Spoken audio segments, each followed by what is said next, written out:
Telugu digital media network లో political కేటగిరీలో number 1 కేవలం 72 గంటల్లో 1,50,00,000 వ్యూస్ పైగా పాపులర్ టీవీ నెట్వర్క్. సుప్రీంకోర్టులో ఒక న్యాయవాది అశ్విని ఉపాధ్యాయ అనే న్యాయవాది ఎంపీలు ఎమ్మెల్యేలపై ఉండే కేసులు, క్రిమినల్ కేసులు, అవినీతి కేసుల విచారణకు సంబంధించి ప్రజా ప్రయోజనాల వ్యాజ్యాన్ని సుప్రీంకోర్టులో ఆయన ఫైల్ చేయటం జరిగింది. దాంట్లో ఆయన 2 అంశాలు ప్రస్తావించారు. మొట్టమొదటిది, ఈ కేసులు విపరీతమైన జాప్యం జరుగుతూ ఉంది, ఏళ్ల తరబడి ఏమీ తేలటం లేదు. వీళ్ళు ఎంపీలుగా ఎమ్మెల్యేగా వాళ్ళ కేసులు వాళ్ళపై ఉన్నా 1 టర్ము 2 టర్ములు 5 ఏళ్ళు 10 ఏళ్ళు ఎమ్మెల్యేలుగా ఎంపీలుగా కొనసాగుతున్నారు. కొంతమంది మంత్రులుగా, ముఖ్యమంత్రులుగా కూడా కొనసాగుతున్నారు.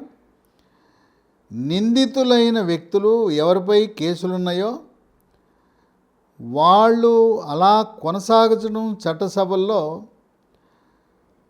కొంత తప్పుడు సంకేతాలు వెళ్తాయి. అది ప్రజాస్వామ్యాన్ని అపహాస్యం చేసినట్టు ఉంటుందని చెప్పి ఆయన సుప్రీంకోర్టు దృష్టికి తీసుకొచ్చాడు. ఇక రెండోది ఆయన చెప్పింది ఏంటంటే, శిక్ష పడిన వారు ప్రస్తుతం ఉన్న కేంద్ర ఎన్నికల సంఘం యొక్క నియమ నిబంధనల ప్రకారం 6 సంవత్సరాలు ప్రజాప్రతినిధిగా పోటీ చేయడానికి అనర్హుడు. ఈయనేం కోరాడంటే, సుప్రీంకోర్టు న్యాయమూర్తిని శిక్ష పడ్డవారు జీవితకాలము రాజకీయాలకు అనర్హుడుగా ఏ రాజ్యాంగబద్ధ పోస్టుకి పోటీ చేసే అవకాశం లేకుండా తీర్పు ఇవ్వండి అని అడిగాడు. ఈ జీవితకాలం నిషేధించే విషయాన్ని కోర్టు ఇంకా పరిశీలిస్తూ ఉంది. అయితే పెండింగ్ కేసులు, ఎంపీ ఎమ్మెల్యేలపై ఉన్న కేసులపై వాళ్ళు సుప్రీంకోర్టు ధర్మాసనం ఒక చారిత్రాత్మకమైన తీర్పును వెలువరించింది. ఈ తీర్పు వెలువరించిన వారిలో ప్రధాన న్యాయమూర్తి చంద్రచూడ్, జస్టిస్ నరసింహ, జస్టిస్ మనోజ్ కుమార్తో కూడిన ధర్మాసనం ఈ తీర్పు చెప్పడం జరిగింది. దీంట్లో మొట్టమొదటి అంశం, రాజ్యాంగంలో ఉండే 227 అధికరణం కింద వివిధ రాష్ట్రాలలో ఉండే హైకోర్టులు ఎమ్మెల్యేలు ఎంపీలపై ఉండే కేసులన్నీ కూడా వాటిని ఒక చోటకి తెచ్చే విధంగా in redesignated courts for MP MLA అని ఈ ఎంపీ ఎమ్మెల్యేల కేసులన్నీ కూడా రాష్ట్ర హైకోర్టు ప్రధాన న్యాయమూర్తి ఉన్న ఆ బెంచ్కి, ఆ ధర్మాసనానికి బదిలీ చేయాలి. ఒకవేళ కేసుల సంఖ్య మితిమీరి ఉంటే ప్రధాన న్యాయమూర్తి తన పని భారాన్ని తగ్గించుకోవటానికి రాష్ట్ర హైకోర్టులో 2వ బెంచ్, మరొక ధర్మాసనాన్ని కూడా ఏర్పాటు చేసే వెసులుబాటు ప్రధాన న్యాయమూర్తికి ఇచ్చింది. సంఖ్య తక్కువ ఉంటే ప్రధాన న్యాయమూర్తి బెంచ్కే వెళ్ళాలి. మొత్తము ఎమ్మెల్యే ఎంపీ కేసులు ప్రధాన న్యాయమూర్తి మినహా ఇంకా ఎవ్వరూ కూడా ఈ కేసులను విచారించే హక్కు తొలగించింది సుప్రీంకోర్టు. ఈ కేసుల వ్యవహారం చూస్తుంటే దేశంలో 5,200 కేసులు, ఇవి 5 సంవత్సరాలు పైగా పెండింగ్లో ఉన్న ఎంపీలపై ఎమ్మెల్యేలపై. ఇక 10 సంవత్సరాలు దాటిన కేసులు 2,500. అలా ఏళ్ల తరబడి గడుస్తూ ఉంది. ఒకటోసారి ఎమ్మెల్యే, రెండోసారి ఎమ్మెల్యే, ఒకటోసారి ఎంపీ, రెండోసారి ఎంపీ, కొంతమంది ముఖ్యమంత్రులు అయ్యారు.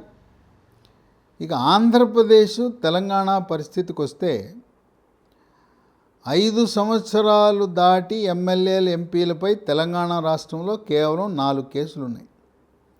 ఆంధ్రప్రదేశ్ రాష్ట్రంలో 50 కేసులు ఉన్నాయి ఎమ్మెల్యేలు ఎంపీల పైన. ఇక 5 సంవత్సరాల లోపు నమోదైన ఎమ్మెల్యేలపై ఎంపీల కేసు తెలంగాణలో 150 కేసులు ఉన్నాయి, ఆంధ్రప్రదేశ్లో 350 కేసులు ఉన్నాయి. కనుక మొదటి నిర్ణయం రాష్ట్ర హైకోర్టులో ఉండే ప్రధాన న్యాయమూర్తి ధర్మాసనమే వీటిని విచారణ జరిపే విధంగా వెసులుబాటు, ప్రాధాన్యత క్రమంలో వాళ్లను వాయిదాలు లేకుండా వీలైనంత సత్వరంగా వాటిని విచారణ జరిపే విధంగా రాష్ట్ర హైకోర్టు చర్యలు తీసుకోవాలి. ఈ రాష్ట్ర హైకోర్టుకి జిల్లా జడ్జిలకు ట్రయల్ కోర్టులు అంటే ఏసీబీ కోర్టు, సిబిఐ కోర్టు, అవినీతి నిరోధక కేసు విచారించే కోర్టులపై అధికారం ఉంటుంది. వాళ్లకు తగు మార్గదర్శకాలు సత్వరంగా కేసుల విచారణ చేయాలని చెప్పటం. ఇక రెండోది, జిల్లా సెషన్స్ జడ్జి ఉంటాడు. ఆ జిల్లా సెషన్స్ జడ్జి ఆ జిల్లాకి న్యాయ వ్యవస్థకి అధిపతి. ఆయన నియంత్రణలోనే ఆ జిల్లాలో ఉండే కోర్టులన్నీ పనిచేస్తాయి. ఆయన ఎప్పటికప్పుడు ఈ ఎమ్మెల్యేలు ఎంపీల కేసులు ట్రయల్ కోర్టులు లేదు ప్రత్యేక కోర్టులు, ఏసీబీ అంటే అవినీతి నిరోధక కోర్టు, సిబిఐ కోర్టు, ఇలాంటి కోర్టులలో ఏ స్థాయిలో ఉన్నాయి, ఏం జరుగుతుంది అని మొత్తము ఒక నివేదిక ఎప్పటికప్పుడు రాష్ట్ర హైకోర్టు ప్రధాన న్యాయమూర్తికి సమర్పించాలి. ఇక 3, కేసుల ప్రాధాన్యత. ఎవరైతే యావజ్జీవ కారాగార శిక్ష పడే కేసులు లాంటి కేసుల్లో ఉన్నారో అవి మొదటి ప్రాధాన్యత. రెండవ ప్రాధాన్యత 5 ఏళ్ళు పైబడి శిక్ష పడే కేసులు రెండవ ప్రాధాన్యత. అసలు వాయిదా అనేది ఇవ్వద్దు. ఎప్పుడో ప్రత్యేక పరిస్థితులలో వాయిదా ఇవ్వాలి కానీ ఏళ్ల తరబడి వాయిదాలు అనే దానికి స్వస్తి పలకవలసిందిగా సుప్రీంకోర్టు కరాఖండిగా చెప్పింది. ఇక 4, ఏదో రకంగా స్టే తెచ్చుకుంటారు. ఆ స్టేని అలా కొనసాగిస్తూ ఏళ్ళు గడిచిపోతున్నాయి. ఎక్కడైతే స్టే ఉందో ఆ స్టే ఎత్తివేసి విచారణ పురోగమించే విధంగా చర్యలు తీసుకోవాలి. విచారణ జరగాలి కానీ కేసుల్లో స్టేల్లో ఉండిపోయి అలా ఏళ్ల తరబడి గడవటానికి వీల్లేదు అని చెప్పి సుప్రీంకోర్టు స్పష్టత ఇచ్చింది. ఇక 5, కొన్ని కోర్టులలో జడ్జిల పోస్టులు ఖాళీలు ఉంటాయి. ట్రయల్ కోర్టుల్లో కానీ ప్రత్యేక కోర్టుల్లో కానీ ఎక్కడెక్కడ జడ్జి పోస్టులు ఖాళీ ఉన్నాయో ఎమ్మెల్యేలు ఎంపీలపై కేసులు విచారించే కోర్టులలో జడ్జిల ఖాళీలు ఉండటానికి వీల్లేదు, సిబ్బంది ఖాళీలు ఉండకూడదు. ఆయా ప్రత్యేక కోర్టులకు కావలసిన మౌలిక సదుపాయాలు, సిబ్బంది విషయంలో జిల్లా సెషన్స్ జడ్జి ప్రత్యేక శ్రద్ధ వహించి రాష్ట్ర హైకోర్టు అనుమతి తీసుకుని ఈ ఎమ్మెల్యే ఎంపీల కేసులు విచారించే న్యాయస్థానాలకు న్యాయమూర్తి నియామకం, సిబ్బంది నియామకం, తగు మౌలిక సదుపాయాలు కల్పించవలసిన బాధ్యతను జిల్లా సెషన్స్ జడ్జికి అప్పచెప్పింది.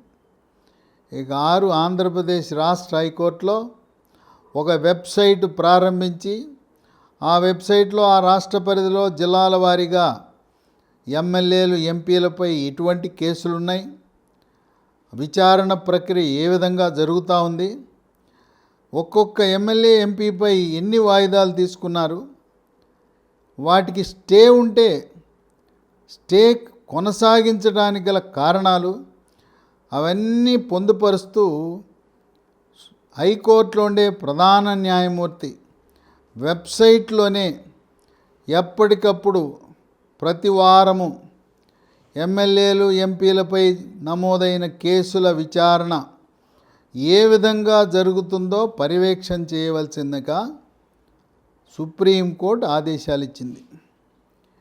ఈ సుప్రీంకోర్టు ఆదేశాలు అలాగే ఈ మధ్య కాలంలో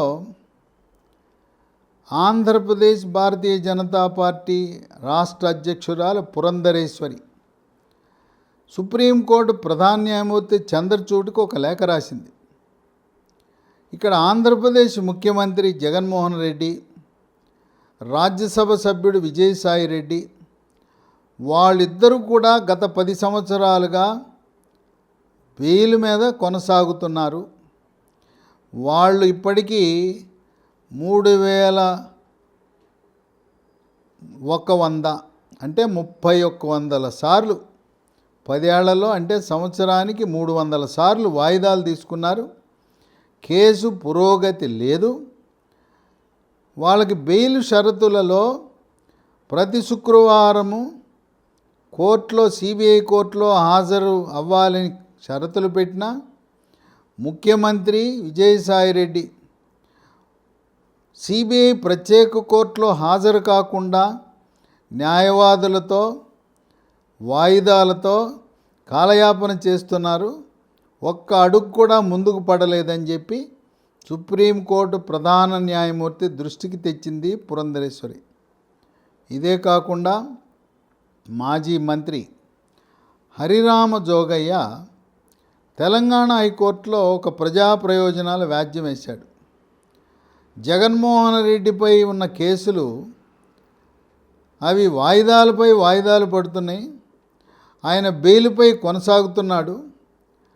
ఆయన్ని దోషిగానో నిర్దోషిగానో తేల్చండి.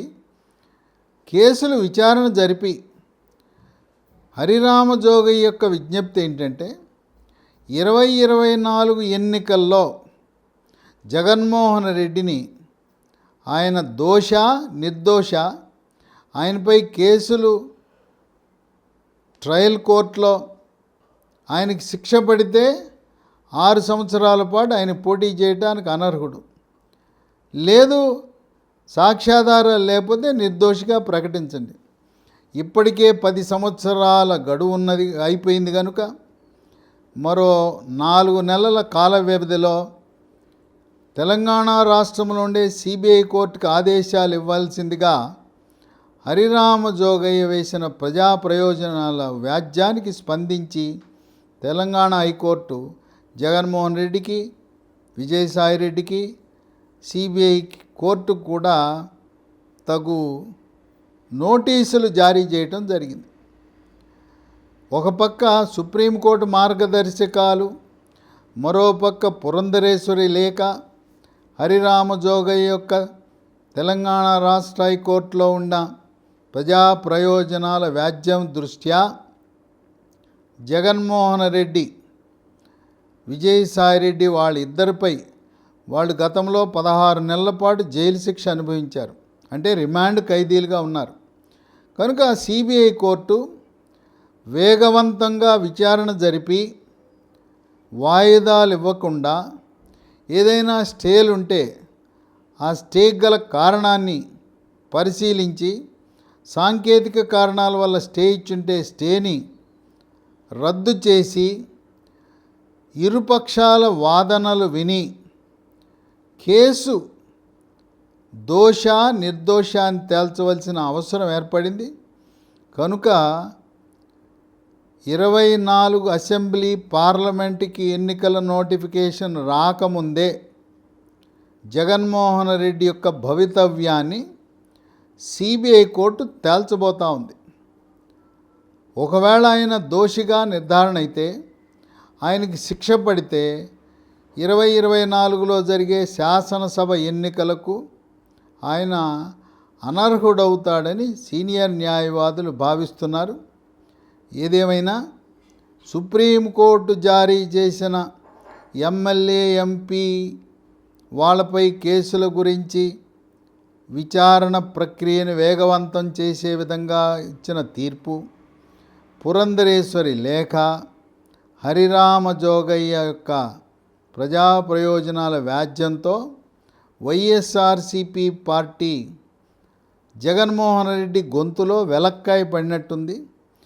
ఏం చేయాలని కాలుగాలిన పిల్లులా దీన్ని ఎలా అధిగమించడం అని చేసినా సాక్షాత్తు సుప్రీంకోర్టు జోక్యం చేసుకున్న దృష్ట్యా సిబిఐ కోర్టు ఇక మీదట వాయిదాలు ఇవ్వదు.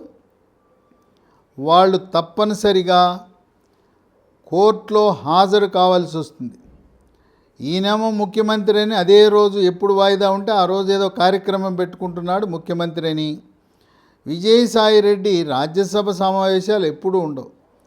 ఆయన కూడా కుంటి సాకులు పెట్టి విజయసాయిరెడ్డి కూడా భౌతికంగా ఆయన నిందితుడిగా ముద్దాయిగా ఉన్నా కూడా హాజరు కావటం లేదని కోర్టు దృష్టికి తేవటం జరిగింది. కనుక త్వరలో జగన్మోహన్ రెడ్డి బెయిల్ కూడా రద్దయ్యే అవకాశం ఉందని సీనియర్ న్యాయవాదులు భావిస్తున్నారు. వేచి చూద్దాం. సుప్రీంకోర్టు దృష్ట్యా, సుప్రీంకోర్టు మార్గదర్శకాలు తీర్పు దృష్ట్యా ఇక తప్పనిసరి పరిస్థితులలో ఈ రాష్ట్ర హైకోర్టు పర్యవేక్షణలో సిబిఐ కోర్టు జగన్మోహన్ రెడ్డి కేసులు వేగవంతం చేయక తప్పదు. విచారణ వాయిదాలు ఉండవు. ఎంత వీలైనంత త్వరగా ఇరు పార్టీల వాదనలు విని తీర్పుని వెలువరించవలసిన సమయం ఆసన్నమైందని న్యాయ కోవిదులు భావిస్తున్నారు.